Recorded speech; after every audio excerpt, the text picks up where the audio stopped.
13. Keep alert, stand firm in your faith, be courageous, be strong. And together we'll say, resilient, courageous and strong. I am resilient. Good morning. Let's all stand and sing this together.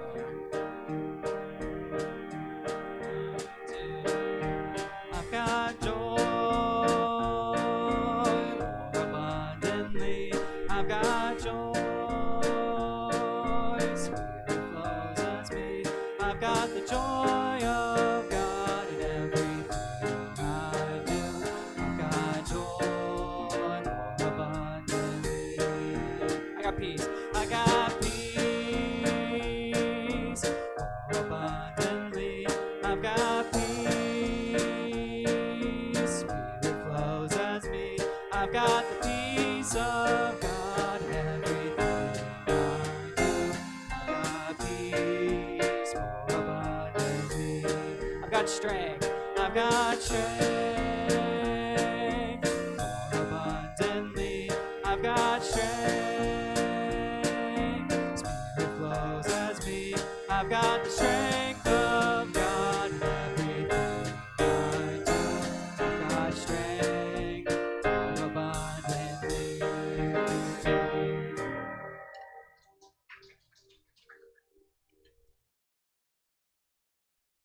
Okay, now we have our opportunities. There will be a Unity Foundations class, membership class on August 24th from 12:30 to 2:30, and you can sign up in the gathering space. If you would like to become a member or want to dive deeper into what Unity means and is, join us. A potluck will be held before. So that's an extra added bonus to go into the membership class. Okay, next. The Fall Festival. The Fall Festival is coming up. It will be September 27th from 11 to 3 p.m. The rain date is Saturday, October 4th. Join us for a celebration of the fall with hourly activities and more. Make sure to bring a friend to share in the fun. And there is a sign-up sheet down in the fellowship place. Fellowship hall? The entry hall, excuse me. Everything has a new name. All right. Valerie and Mira will be having a gala dinner. It's dining movie night. It'll be Saturday, October 18th, from 6:30 to 8:30, and the cost is $25. Next. And as you know, we're in our gala dinner season. There will be another one called Design with Inspiration Gala. The Hess duo, along with a friend, Jeanine, will host the gala.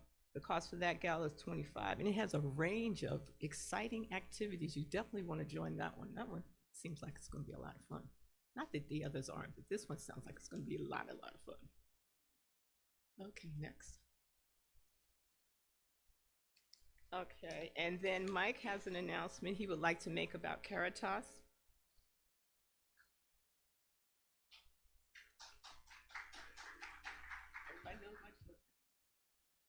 Good morning. How many folks remember when we used to host Caritas here before the pandemic? Well, they were always appreciative of the meals we provided and the shelter we provided, but mostly what they craved was having some one-on-one interaction. We are still doing Caritas. They have now built a shelter for the men and a shelter for the women. We go to the women's shelter on the third Friday of every month, which is this coming Friday, the 15th, I believe. We go there about 3:30 in the afternoon. We serve dinner. They always enjoy playing bingo afterwards. We're usually on our way out the door. We've got everything cleaned up by 6 o'clock. So I would suggest that you give some thought about coming and joining us this Friday or one Friday this fall. We can always use more people to sit down with folks and just sort of listen to them and share our fellowship and let them know they're important.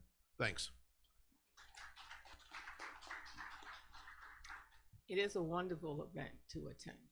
I mean, you get, for me at least, I get more than I give. So it's something to really consider. And now we're going to have our Ed Wordy come up to share a moment of gratitude.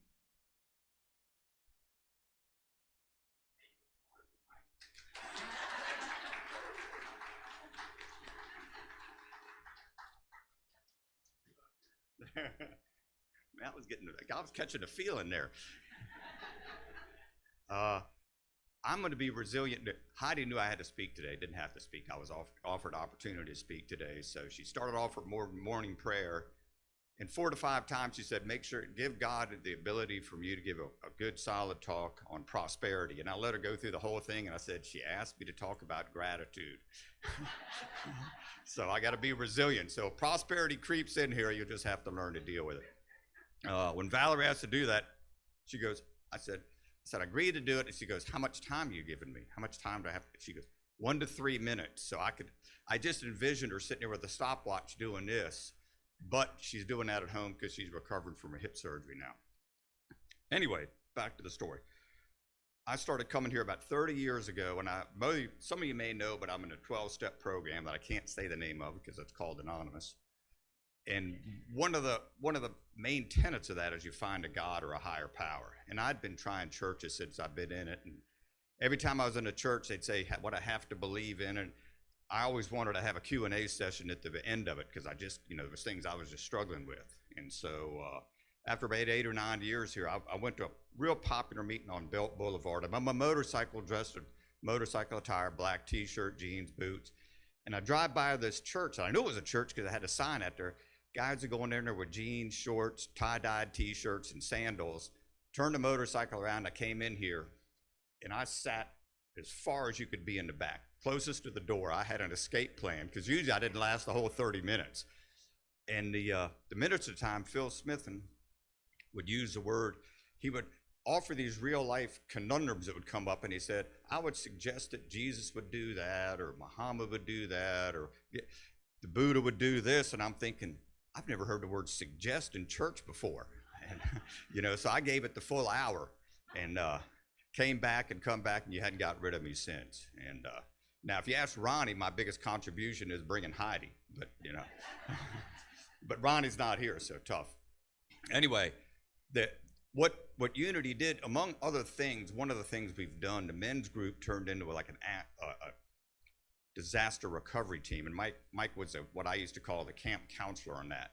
And we'd had classes. We were actually offered first responder status, and our job was we would go after hurricanes and tornadoes, and we would spend 3 or 4 days there. We'd pile as many people as you could into his Suburban, and they'd give us a place to stay in the basement of the churches. And after a while, our job, we became proficient at putting up roofs. And so we would spend 3 or 4 days there until we finished putting a roof up in houses. And sometimes I had no roof when you got there, or very little roof. And now, when you went to the classes on these things, the thing they told us, the most important thing is these people have been through trauma. Listen to them. And of course, when we showed up, there was a whole bunch of type A personalities. We came there to fix a roof. We weren't there to listen to somebody talk. But Mike would listen to them, and he'd go sit and listen to these people. And of course, we're focused on getting the job done. And at the end of the day, he would say, this guy was telling me when the house blew up, he was sitting in an easy chair. The whole house was gone, and he was still sitting there. Another one, we went there, every family member she had, including her in-laws, were killed. And we had missed all that, So, but later on, as you advance the story forward, when Hurricane Irma hit, some of you may know, but I have a house in Florida that actually is Valerie's going to. It's the one that's always offered under the silent auction, and it's in a tiny little island called Cudjoe Key that nobody in the world's ever heard of, except Hurricane Irma hit it exactly there, 2017. So there was no communication, nothing. After about a week, I saw satellite pictures, and I saw a huge black hole where my roof was. All the windows were out, the deck had collapsed. And my next door neighbor house, there was absolutely nothing there. All you could see was a toilet and what was left of the front wall. So I picked up a college roommate of mine. As soon as they opened up the roads, I went, put a tarp up, and tried to get the windows all in and stuff like that. And I came back home, and a week later, Mike comes up to me and says, the disaster recovery team is gonna come to your house. And my first words, that's a lot, that's a this, that's a that. And Heidi goes, take it.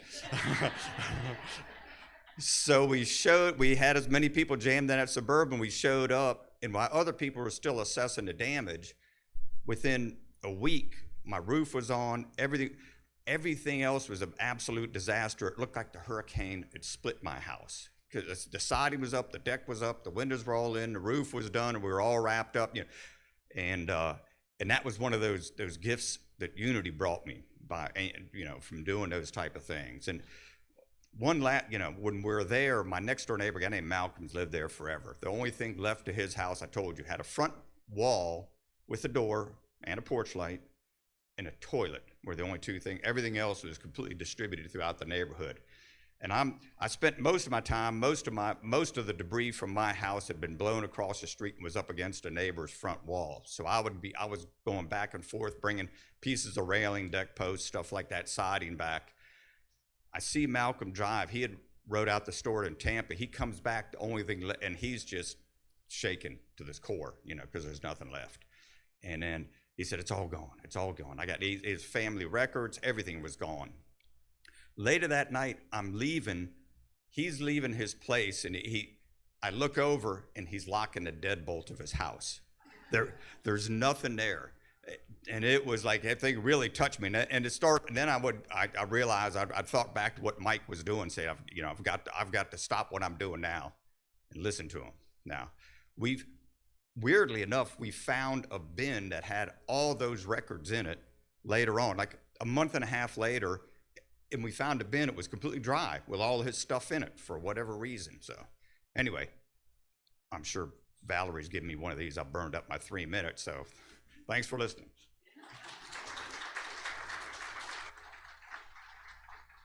Good morning, everyone. Let's all take a deep breath in and exhale. As we're listening to this one, I would like for you to, either with your eyes closed or in a relaxed posture, just internalize the lyrics and restate them for yourself. This song is about affirmations, about who you are and what we are.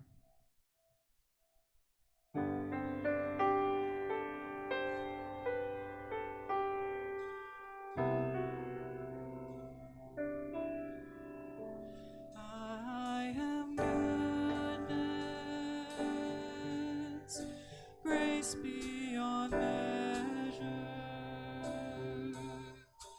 I am peace here and now. I am honest, thriving perfection. I am love. I am love. We are life, free and abundant. We are joy, awakened and wild. We are spirit, open and boundless. We are love. We are love. We are spirit, open and boundless. We are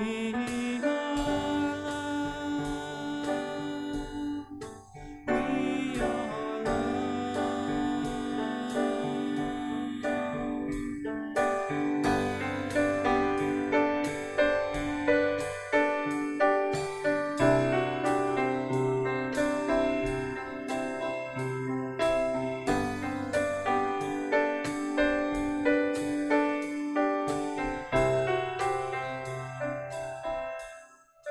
We are We are spirit,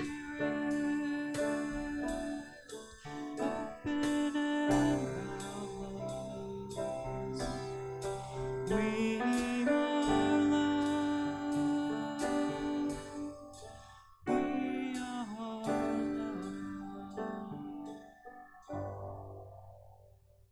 Thank you.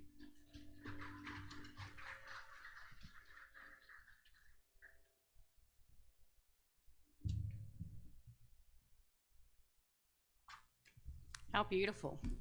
Thank you, Ian. And you know, when he introduced us to close our eyes and repeat after him, what came to my mind is to redefine what ministry is. You know, oftentimes we think a minister is the one that leads the church, but I look out in this congregation and all of you are ministers, because ministry is really about serving and your own unique capacity. And where he led us into a very sweet place through music, and some keep the building clean. Some people greet people when they come. Some are the good stewards of our finances so that we can run our church and give to others. Some replace roofs. We all minister. And so that's what makes this congregation so special, and why I think someone like Ed had said resonates when we say we suggest, because it's your inner desire that you express, and the only one that knows that is yourself. So today, my talk happens to be on Bliss is your birthright. So bliss is another one of those words that all of us can think of our own definition. So what I decided to do is I looked up the definition from several resources, and it all came to about the same thing. So the Oxford Dictionary says, while bliss is often associated with positive emotions, it's not considered a simple emotion itself, but rather a state of being, characterized by profound joy and contentment. It goes beyond fleeting happiness and can encompass our physical, emotional, social, and spiritual dimensions. You can think of it as a deeper, longer lasting sense of well-being. And AI, you know, AI always adds things these days, so it's fun to see what our little intelligence says. And it says it's a transcendent state of consciousness.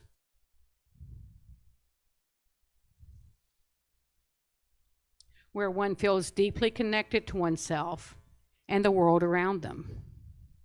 Bliss is not always dependent on external circumstances. It can be found in the ordinary moments of life, not just the grand events and circumstances.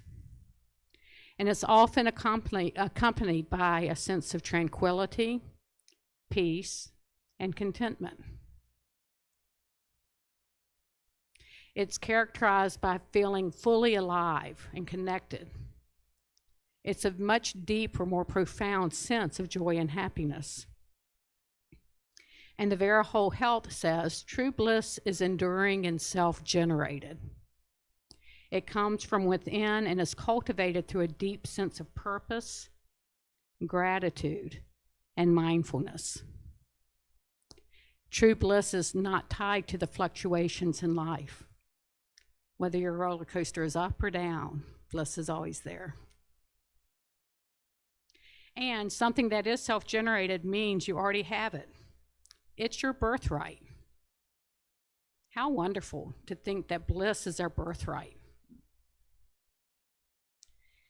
And God is for everyone. Paramahansa Yogananda says, bliss fulfills the deeper need for complete freedom from all suffering, and for freedom in absolute completion. Everyone wants eternal bliss, and not merely transitory, but the eternality of bliss. And he says, God alone, as conscious bliss, can satisfy that perpetual craving. Everyone wants perfect bliss of a kind that will never grow tiresome in time, as all other fulfillments do. The best possible definition of God is ever existing, ever conscious, ever new bliss. What a wonderful way of thinking of God.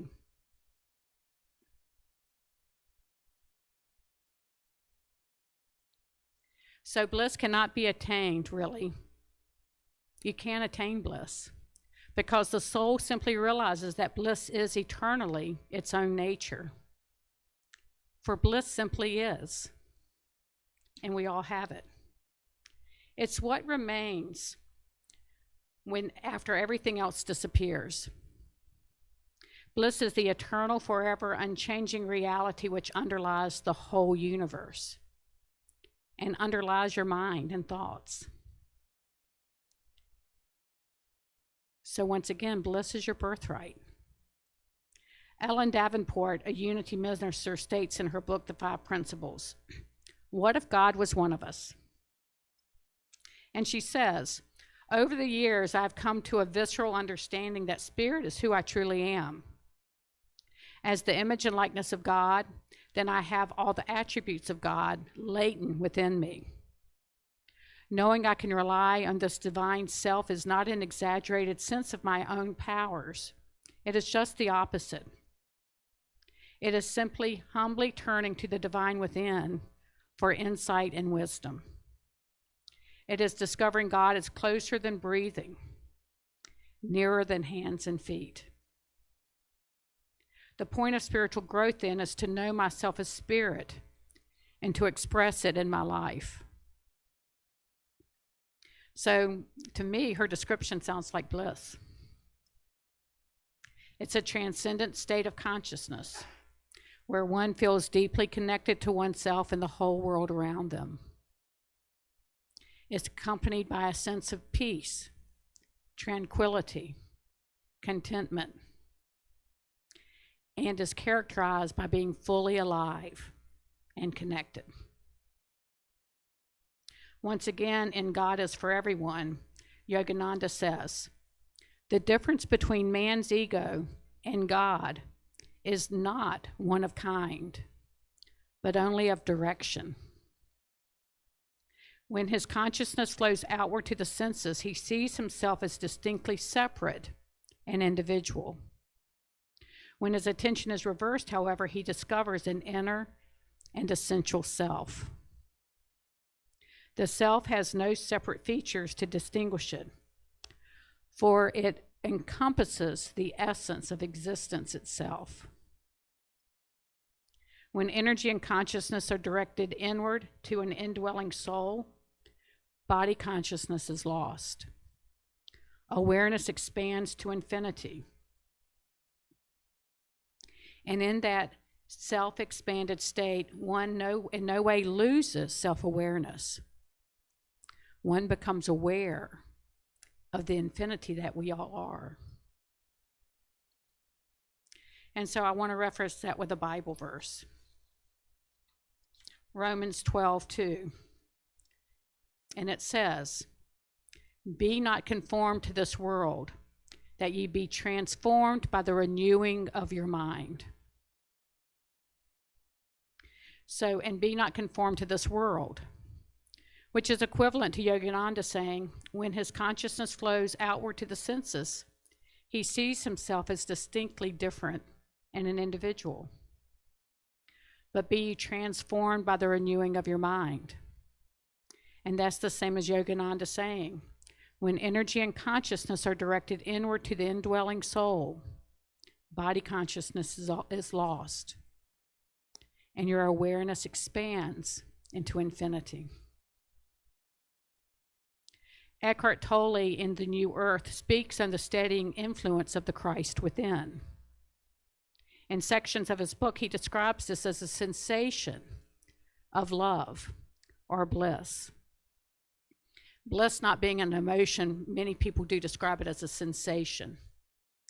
And it's the sensation, they say, of your humanness rubbing into your divinity, and you produce bliss. So there's not two separate things there. And Eckhart Tolle says, Jesus speaks of the innermost I am, the essence identity of every man, every woman, every living form. In fact, he speaks of the life that you are. He says some Christian mystics call this the Christ within. Buddhists call this the Buddha nature. Hindus call it Atman, the indwelling God. When you are in touch with that dimension within yourself, And being in touch with it is your essential nature, not some miraculous achievement. All your actions and relationships will reflect the oneness with all life that you seek deep within. And this is love. And I'll also add, this is bliss. Bliss is your natural state. Natural meaning you already have it. It's not a miraculous achievement. These mystical sciences say bliss is your true nature, rather than merely an emotion or a feeling. It is your divine inheritance. It is your birthright. And you do not earn this experience because you already have it. Let me share an often told story about mistaken identity. A lion cub got separated from his mother and was adopted by a group of sheep. And he was raised by these sheep in a big flock. So he learned to eat grass, and he would go around going, bah. And one day he was drinking water from a pond, and he saw a familiar face right beside him. And that face had a long golden mane, just like his. And the stranger said, "Why do you go around eating grass and making that wimpy sound?" And the cub, who had become an older person, so a lion, said, "I am a sheep." And his friend said, "No, you're not. Look at me. You look just like me. You are a lion." And he kept going, "No, this is my family. I am a sheep." And it took quite a while for the lion to convince him that he was not a sheep, but a lion. And he ran off with his friend into the woods and joined the group of lions. So this is a story that can be very personal to you and me. It's been handed down through the ages to remind each of us as individuals that we're not who we think we are, and that we can really easily recognize our own true nature. And I love it with these stories when they say it's personal, because then I know it's speaking to me as well as everyone else. Our true nature is bliss. We are divine essence of God. And so this means we don't have to wait for life to be perfect. We don't have to wait till everything's in line before we can feel bliss. We don't have to have everything that we want. And we might even be living in a situation that we really don't want. But the bliss can be there. So I want to share a story now from Myrtle Fillmore from her book, How to Let God Help You. And this is from her healing letters also. Myrtle Fillmore is one of the co-founders of Unity. She calls this the longing of the souls. Great unrest comes from a lack of holiness. We seem to be divided into fractions and sections. We give one part of our minds to one thing and another part of our minds to another. And always within us is a longing for something higher. And unrest, because we're not satisfied with life as it seems to be. The psalmist conceived the right idea of life in its fullness and completeness when he said, "I shall be satisfied when I awake with thy likeness." And that's Psalm 17, verse 15. Myrtle Fillmore continues, "That likeness now slumbers in us as the seed in the earth. It is something that is always urging us to better things. It is that within us which wants something more than the outer activities. It is this restlessness that accounts for all the error in the outer. Our restlessness represents a power that is crying out to be expressed. And it might take the form of appetite or ambition, but rightly directed, it will be a wonderful something within us that will transcend all the desires of the senses. When our powers are placed aright, we shall direct our aspirations and ambitions towards God. And let me just take a moment. God can be whatever you want to call that name. And it's not the external. God is omnipotence. So when we're talking about it, we're talking about inside and outside. We shall know that we can be satisfied with nothing that earth can offer. Just think what the Christ life will mean to us when we let it take hold of our consciousness. We do not have to stimulate our senses to bring us up anything. It's already ours. So let us see whether we cannot really find out what our souls are longing for.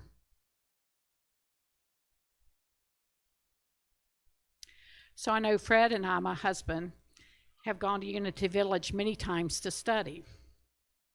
And Unity Village is outside of Kansas City. The Education Institute, Silent Unity, and the Association of Unity Churches operate all from Unity Village. The first few years we went, the center water feature was in repair, so it was just a cement slab. The next time we went, the fountains were flowing freely.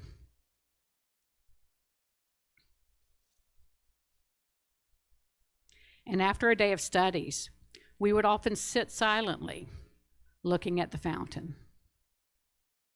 One evening, a fellow student joined, and he said, "Isn't it mystical feeling looking at the fountain?" And I reflected and said, "It feels like the fountain reflects my arising of my I am, nature, and it's just bubbling forth."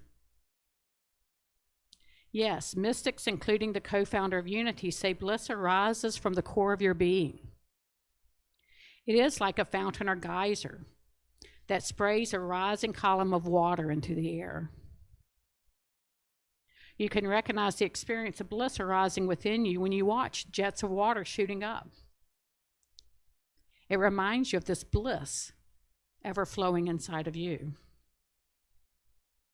And so fountains are used in many of our cultures and teachings because it knows it can help you recognize what's happening inside.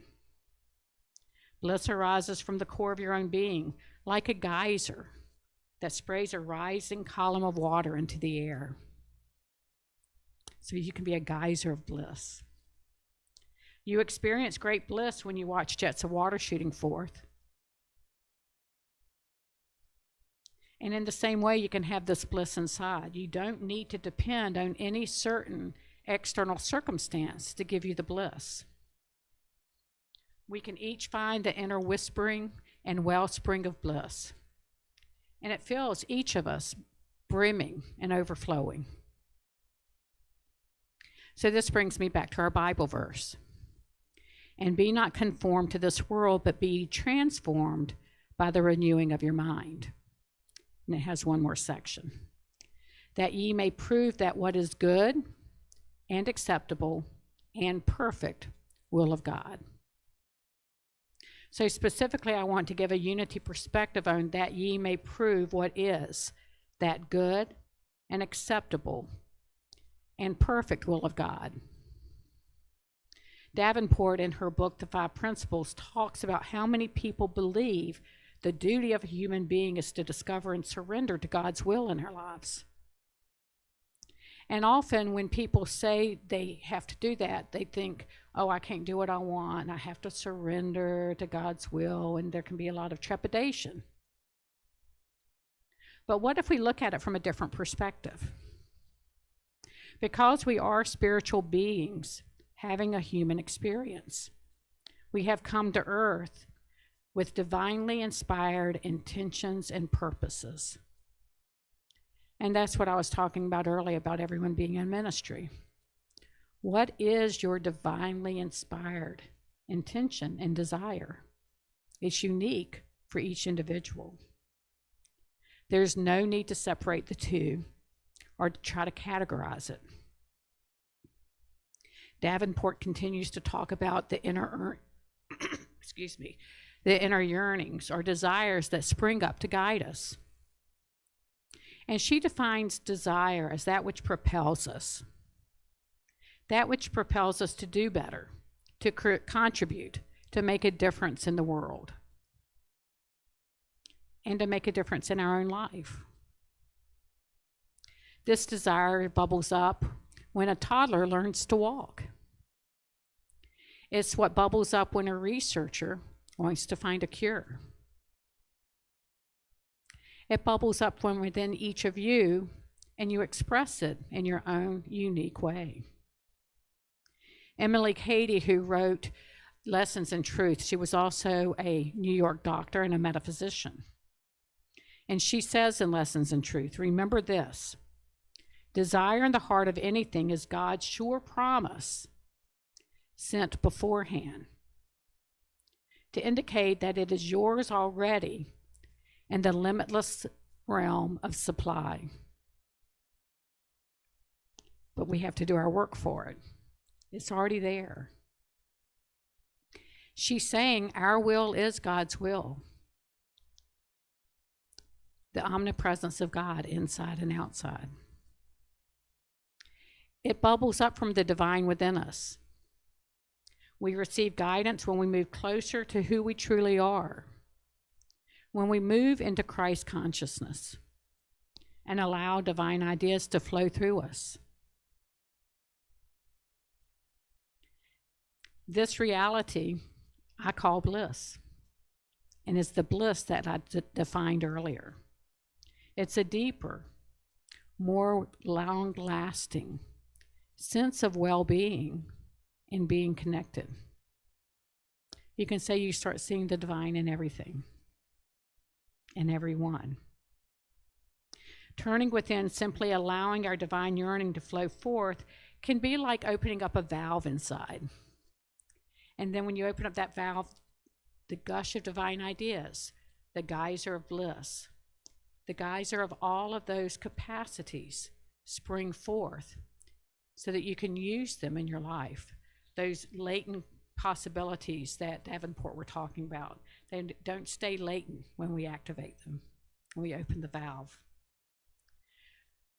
So I want to conclude with a reflection from Emmett Fox, and this is speaking to our first unity principle. He says, mental simplicity consists in seeing the one presence everywhere, in all things. This is the single eye of which Jesus spoke. And if we but cultivate the single eye, all the less important things will automatically fall into place. And he continues. He says, it is because we are all too involved in external and unimportant details that we so often overlook the great opportunity. Man will undergo incredible hardships in search of his holy grail. But when God puts the chalice to his lips, he too often pushes it away. And that comes from being present in the moment. It comes from seeing the divine in everything. It comes from what Ed was talking about, taking that time to stop, to pause, to listen, and to hear what's arising in yourself so that we build community, we support each other, and we can understand because we see the divine.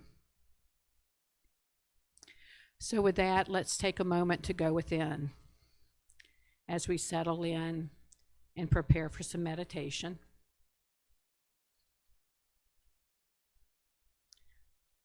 Allowing yourself to sit comfortably in your seats in that nice, soft, easy, upright position. Contemplate how we might push that chalice away. And we sit in that easy, upright position because our bodies are also divine, even in their imperfection. We could be perfectly imperfect and still allow bliss and the experience to unfold. And when we sit in that easy, upright position, we allow our body to start settling into stillness. We can take a nice in-breath and an out-breath, recognizing that pause. There is a pause between your breath. There is a pause between your thoughts. And it's in that point of stillness that we had the renewing of the mind. All mystics say there's something that happens when you enter into quiet mind, stillness. And that something that happens is that what Yogananda says is a point of direction. You can steer your mind inside, letting go of external thoughts, letting go of any agenda, any little resistance you're feeling. And sometimes the mind can't do that very easily because the mind is directed outward. That's the way it was built. But you do have the capacity of taming the mind. So you might use that by saying, I am bliss. I am bliss. I am bliss. Or you can simply say, I am.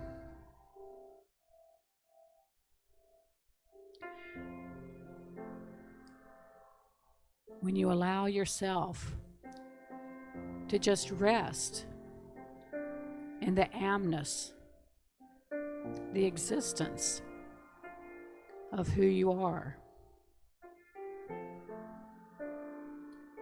you have that experience of the inner arising. You know that you know.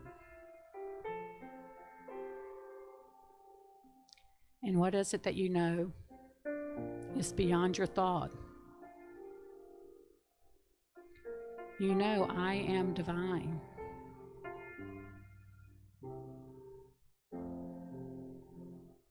Bliss, love, strength. What if God was one of us?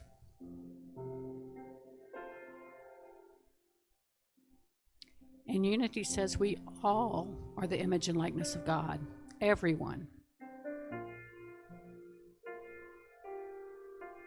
It's a matter of growing our capacity for knowing that. And the more that we see this essence in ourselves, we see it in everyone and everything.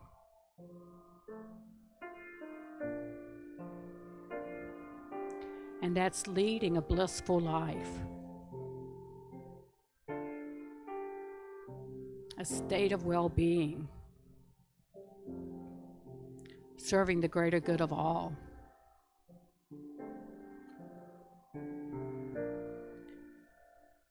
And so allow yourself to continue to settle in.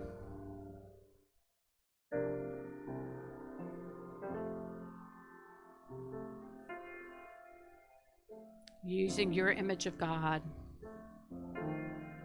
or allowing your mind to repeat, I am. I am. I am.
taking a nice, easy in breath with a nice, slow out breath. And lingering in that pause, that space. The space between your breath. And as you quiet your mind, there's less thoughts and there's space there. Pause in that space.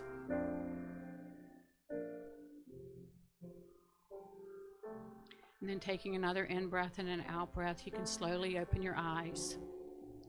And notice what seems different to you now than before. Because you've allowed yourself to rest in your own sacred holiness. And you never leave this. It's right there, right beneath the breath, closer than your hands and feet. And so it is. Let's all sing the song together. Free I am unlimited. I am free, I am unlimited. There are no chains that bind me. I am free, I am unlimited. Right now, right now. I am free, I am unlimited. There are no chains that bind me. I am free, I am unlimited. Right now, right now. I am free, I am unlimited. There are no chains that bind me. I am free, I am unlimited. Right now, right now. I am free, I am unlimited. There are no chains that bind me. I am free, I am unlimited. Right now, right now.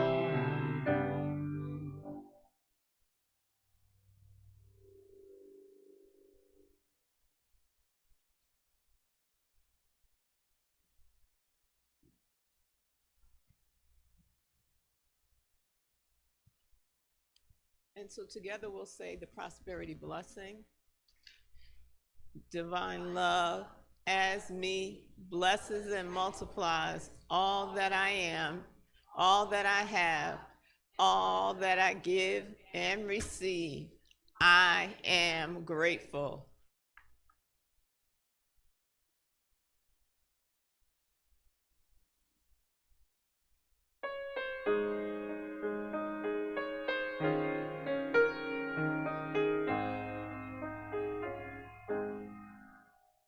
When I smile, it's the joy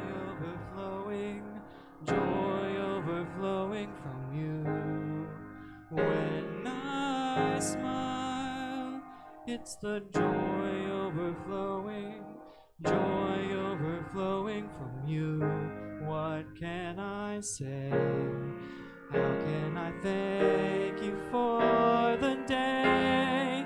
Oh God, my blessing is overflowing now. When I cry, it's the love overflowing from you. When I cry, it's the love overflowing from you. What can I say? How can I thank you for the day? Oh God, my blessing is overflowing now.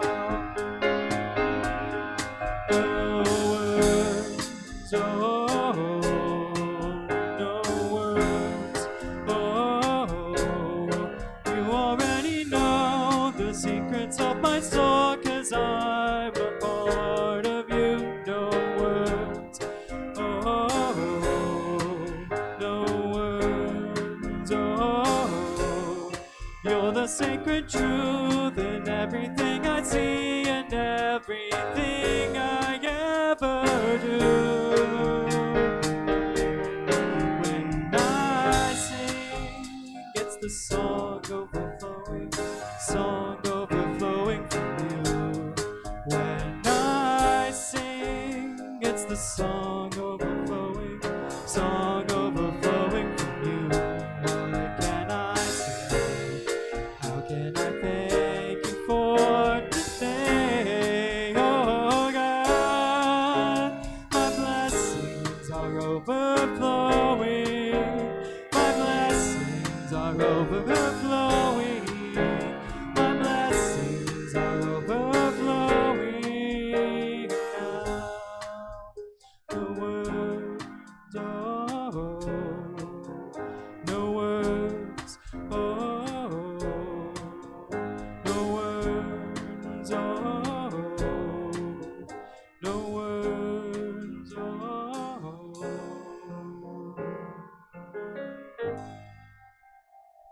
Thank you.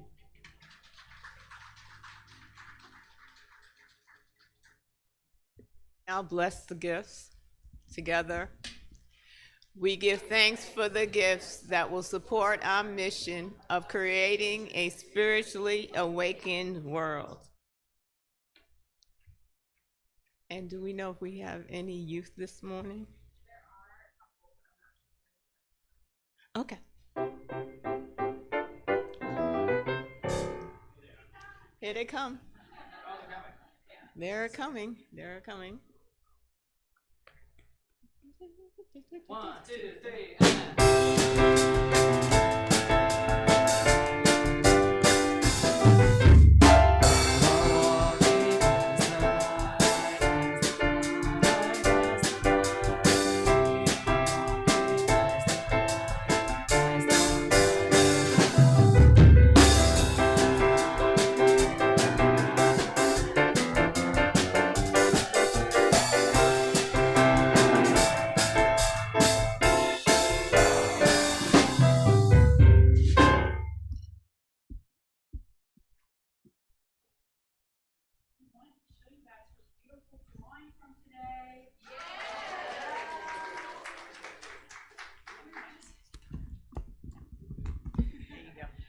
Sorry we were late. We were just having so much fun today.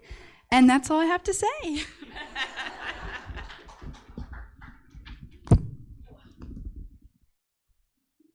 Thank you.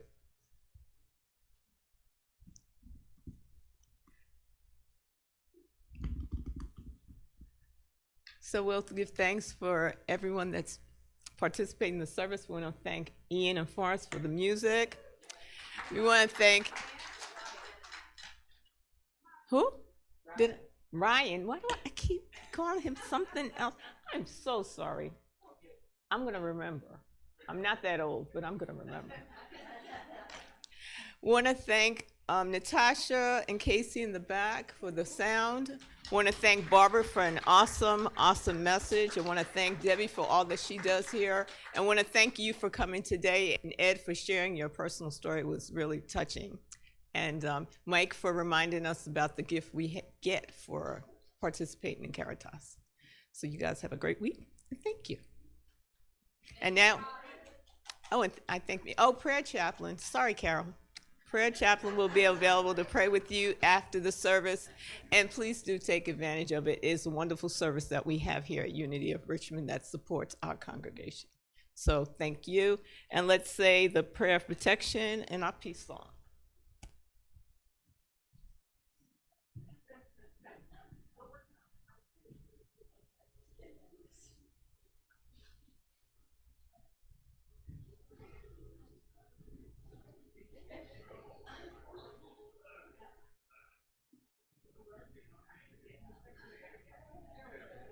there we go.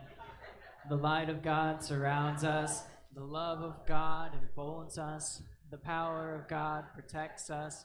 The presence of God watches over us. Wherever we are, God is, and all is well.